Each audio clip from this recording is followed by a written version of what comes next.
going to start with is probably our favorite, if not our favorite, definitely in our top 2 or 3 favorite comedic actor. And he's been around forever. You know, when I think about actors that have really survived, through so many different decades, Tom Cruise comes to mind. I always bring him up. He's my favorite actor. And we'll be doing videos on Tom Cruise. But Cruise has been around since like the early 80s. He's still making movies. Yeah, but another guy that's been around pretty much just as long, going back to Saturday Night Live, and I think he was on SNL, right? That's where I got to start, is Bill Murray. And Bill Murray is hysterical. You go back all the way to his days with Stripes and with Caddyshack and Groundhog's Day. So many of them. He's been in so many classics. Ghostbusters. Even with all those classic movies, though, if you ask me what my favorite role of his is, it's KingPin, Big Earn. And that's the movie we're going to talk about. And he's not even the main character in the movie. He's probably only in for 20, 25 minutes or so, but he really steals every single scene that he's in. 100%. But that's what makes it magical is to both of us, he was by far the character that stood out the most, and he only had a 20 or 25 minute role. Yeah, and I mean, what's interesting about his role in there, too, is the fact that most of the lines weren't scripted. I mean, they had a script, and they would show it to Bill Murray and stuff, and he would just read through it and get the gist of what was going on, and he would just discard all the lines and just start improvising every single line, basically, is what they're saying. There were so many great lines that he had throughout the movie, and there's so many great lines throughout all these movies. You had the line where he talks about the jukebox. Oh, yeah, the jukebox, yeah. Speaking of the devil, I'm going to go play the jukebox right after when they're trying to get the gambling in. Right, and the scene with the sugar in the tank. Oh yeah, it's Woody Harrelson wakes up one morning and his car's not working, and he goes to the mechanic, and the mechanic goes, "Somebody put sugar in your tank." Right. And then then 5 minutes later he jumps in Big Earn's car and he's got a pound of sugar sitting in his back seat. and to go to a backstory, what this movie's about is it starts out with Woody Harrelson, another actor that we both love. I love Woody Harrelson. Another guy that's really withstood the test of time. He's been around for a while. Yeah, he's very diverse. He's just in Zombieland. Been so much different but he was great in this as well, and he plays an emerging bowler. He, at the time, I believe Ernie McCracken is the established superstar. He's basically the number 1 pro bowler in the world. Woody Harrelson's this young hotshot bowler, I think from Indiana, if I'm not mistaken. And Big Earn isn't just the number 1 bowler in the world. He's also like the equivalent of like Tiger Woods, like resurrecting golf is the way they make it seem. Like Big Earn in the movies, the guy who's like bringing bowling back to like, the forefront. Everybody loves him. He's like this, he's like a pop culture figure almost. Right, he's like a fan favorite and everything else. But the thing we really got to talk about, first off, the names of the characters, because the name Munson is actually important. They reference the name Munson throughout the movie. Roy Munson is the name of Woody Harrelson, and Woody Harrelson is this emerging bowler who beats Big Earn one-on-one in a he does, right? Beats him in the Odor Eaters Championship. The Odor Eaters Championship. That's right. I think it was like the 1981 Odor Eaters Championship, whatever it was. And he's this hotshot bowler, and of course Big Earn, Bill Murray, sees this coming. He's jealous. And he cons him early on in the movie. Exactly. He figures out a way basically to get him out of his way. Get him out of his way so he could remain as the top bowler. That's basically what it is. And they go off hustling together one night, and what happens is they try to hustle the wrong people basically, and those people basically take Woody Harrelson's hand and throw it into the machine that returns your ball, and not basically, that's what they do. That's exactly what they do. But they get to the bowling alley, and the first thing that they do is you see it's blatantly obvious that Bill Murray is conning him. They're sitting at the bar, they're ordering beers. Bill Murray's not drinking them. Bill Murray's throwing. He's pretending he's not drinking them. Woody Harrelson's getting drunk, and then they get they start bowling for money. There was a lot of money. I don't remember how much it was, but Woody Harrelson picks up the 7-10 split. 6-7. He picks up the 6-7-10. That's it doesn't even sound a great line, but when Bill Murray delivers that line, he goes, "That's a 6-7-10. You'll pick up that spare the day my hair starts falling out." And what's funny is later in the movie it does start falling out. Yeah, exactly.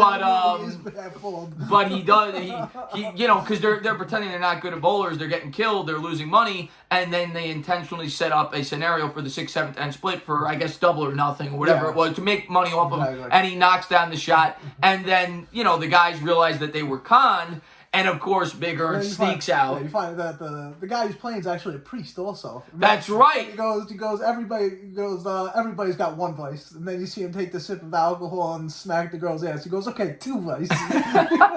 and then as Woody Harrelson sneaks out, Like you said, they throw his arm in there, and then he's left with a hook for an arm for the rest of his life and a fake rubber hand. And that's the end of his career, basically. And that brings us back. But before we even jump further into the movie, kind of want to just bring up when it was made in 1996. It was directed by the Farrelly brothers, which the Farrelly brothers have made a lot of really good comedies. They've also made some bad ones. Yeah, they made some really bad ones. But, I mean, they made a couple of really great ones, too. I mean, Dumb and Dumber's up there, and Me, Myself, and Irene are both fantastic. But then, they also have the Greg Kinnear, Matt Damon... Stuck on You, which is probably the... I think if you guys a brief description. Picture Matt Damon and Greg Kinnear sewn together as brothers... And that's what it's about. With no laughs. Maybe one laugh. That's about it. It was not a very good movie. That was definitely a flop. But the Farrelly brothers are obviously known for producing very good comedies, and this is one of their better ones. Oh, yeah. It's also one of the earlier ones, too. Yeah. I mean, Kingpin's a tremendously rewatchable movie. Yeah. and like we're going to do with all these movies, we're you especially you. We are huge movie fanatics. Oh, yeah. And we like to jump into some of the interesting facts, some of the backstories, things that could have happened had they done things a certain way. Yeah, fascinating stuff sometimes. Yeah, and some of the interesting facts was that Bill Murray ad-libbed almost every line throughout the entire movie. Yeah, that's what they say. They say just to take the script, he'd read through the scenes or whatever, and he would basically discard the lines and just go with whatever you want to do and improv the whole entire thing, which is pretty amazing considering how excellent all those lines are delivered. Every single time he says something on the screen, it's amazing. Yeah, he's got so many great one-liners. We were talking about, before we started the podcast, we were talking about the commercial that they filmed where he's got all the hot women, and basically it's blatantly obvious throughout the commercial that the only reason he's doing it, he's acting as a father for these women that have single mothers. Single mothers with children. And they all happen to be, tens with unbelievable bodies, and he's slapping them all in the ass. His hands in one of their pants and stuff like that. It's pretty comedic stuff. Yeah, and it was all ad-libbed, so it's pretty cool. But the other interesting fact for sports fans out there that I wanted to throw in there, Roger Clemens actually appears in this movie. A guy I can't stand. I'm a Met fan, what he did to Mike Piazza, but I'm a Yankee fan. I'll say Clemens, but there's that scene where Ishmael is dancing in the bar, and he goes up and he tries to dance a girl dance, and ends up being Roger Clemens' girl. And Roger Clemens comes over and wants to stomp his head in, basically, and then Woody Harrelson has to get up and basically go over and protect Ishmael by knocking him out so these guys don't kill him. That's right. He knocked him out so Clemens couldn't. Yeah, exactly. I forgot about that. That's right. But yeah, that was a really interesting fact in the movie. And then I always like to kind of, because one that I'm always interested in, I always bring it up, is Neo in The Matrix. That was originally supposed to be Will Smith. Yeah, totally. Matrix is one of my favorite movies ever. Oh, first one. Yeah, and I can't imagine what would have been with Will Smith. Even though I don't even think Keanu Reeves is a great actor. No, I think he was great for that role, though. Same thing with John Wick. Some roles people are just made for.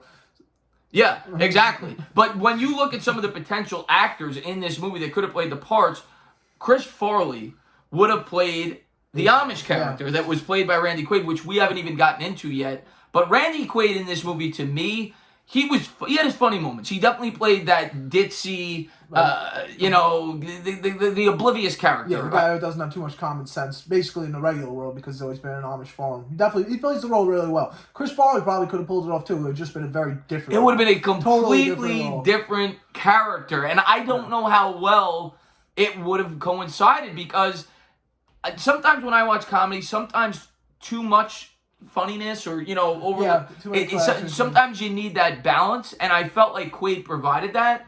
I don't know if Farley would have ruined that. Yeah, you could have a point there. Give me two Woody Harrelson and Bill Murray, because Woody Harrelson's hilarious in this movie too. We've pretty much just been talking about Bill Murray, but Woody Harrelson also does an amazing performance in this. As the the raging alcoholic, low life. Yeah, he's incredible, and we're gonna get more into it. And the character that was going to play Bill Murray's role, and don't get me wrong, Greg, I don't know how you feel about Jim Carrey. Jim Carrey is one of my favorite comedic actors. I love Ace Ventura. I love Dumb and Dumber. I love The Truman Show. I love so many movies that Jim Carrey's been in. I do like some of his movies, but I don't see Jim Carrey pulling off Big Earn. I agree with you. I mean, it's the type of thing that I look at a character like Big Earn and just I can't imagine anybody else. Can you imagine? I'm just thinking about the scene at the end during the bowling tournament when Bill Murray's hair is all out. Can you imagine what Jim Carrey would look like? I can only imagine what Jim Carrey's face on the cover of that would look like. So it's just crazy. Some of the actors that could have potentially played these roles, but I agree with you. I think it would have been a complete failure. I think Bill Murray was the driving force behind this movie. But to get back to the movie, after the fact, after he gets his hand chopped off and he's got a rubber hand. Yeah, he starts basically going, he's living like a bum, and then he walks into a bowling alley one day and he hears Ishmael throw a strike. Yeah, he doesn't even see it. He just hears it. And, and just from his ears. By the way, in that scene, another thing I was thinking about, we'll get into in a second, but just basically from his ears, he knows he's going to be an unbelievable bowler. Then they go into the bathroom, and there's a scene where he's taking a shit, for lack of a better word, in the urinal. Randy Quaid, the Amish, the oblivious character. I was saying I could figure out some things for myself. That just goes to show you his ditziness, and they start developing the character that he doesn't know what he's doing when he leaves the farm. And then basically, later on in the movie, we'll get into the 15 frame thing, but then they go to the farm. Yeah, that's some of the best stuff. Best montage throughout the movie, and great music. Oh yeah, well, the music throughout the whole entire movie is fantastic in this. But yeah, when they're doing that, when they're on the farm, and there's some really funny stuff in there, like the part where they wake up early in the morning, and they can't find Woody Harrelson, and they're looking all over for him, they can't find him, and then he pops back up. He goes, "I woke up early. I hope you don't mind. I took the liberty of milking your cow."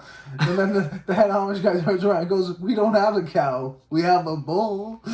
So for all you kids out there, bulls don't produce milk. So it was a white substance coming out of a male animal.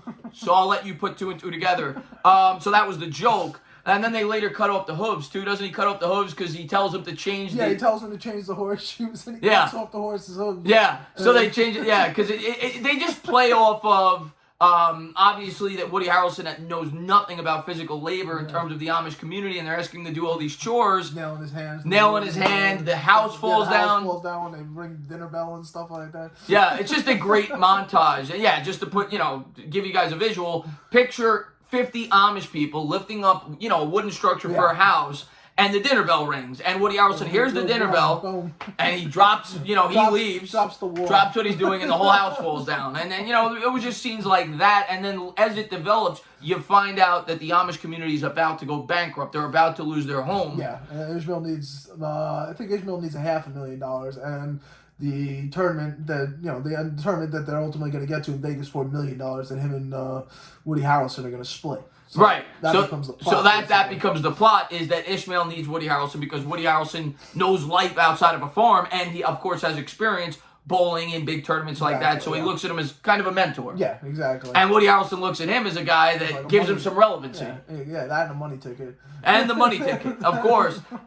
So they basically use each other, and obviously funny things happen along the way. They pick up Vanessa Angel, who's a complete hottie. Oh yeah, she's a beautiful woman back then. And they have that scene where they meet her, where they go to try and gamble with that one guy at his house. He has his bowling alley. That's right. And Ishmael's needs 3 strikes, I believe, at the end of it, and he hits 2 of them. And then she walks out and she goes, "You need anything?" And Woody Harrelson goes, I'll take 2 jugs, 2 beers. And she goes in and gets the beers and comes out with the hard nipples and stuff, trying to distract Ishmael. And then Ishmael walks over and actually does the same thing, and he comes out with the hard nipple just because he's so oblivious to what's going on and stuff. Right, yeah. But they pick her up, and she helps them basically scheme people along the way as they start picking up money from people. There was a scene where they're playing old people in a retirement home. The guy's walking up there with a wheelchair. Yeah, the wheelchair and the walker. Yeah. So they basically get enough money, basically gas money, to be able to get to Vegas as they're hustling people along the way. Hustling people the whole way.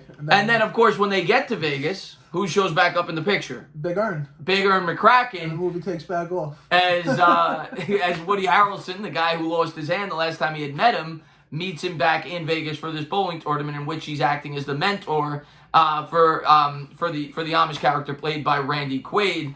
And his name is Ishmael. So, I wanted to point out the Munson theme. Oh yeah, Munson, which in real life means the guy who to be Munson is to be like stranded without everything that could go wrong will go wrong, exactly, basically. Yeah, and that's Woody Harrelson's name. That's Woody Harrelson's last name in the movie, and Munson. And of course, Bill Murray always makes notice of it. You're a real Munson. But yeah, so then there's so many funny lines along the way. It's a movie that I highly suggest. Oh yeah. One of our all-time personal favorites. and you definitely will not be let down. Oh no, there's no way. Yeah. I mean, just I don't know, it's great in every. It's I mean, just so many funny scenes and so many one-liners, and like we were saying before, Bill Murray absolutely kills it. I mean, maybe Bill Murray's best performance, definitely up in his top 4. Yeah, even though it was a small role, I completely agree with you.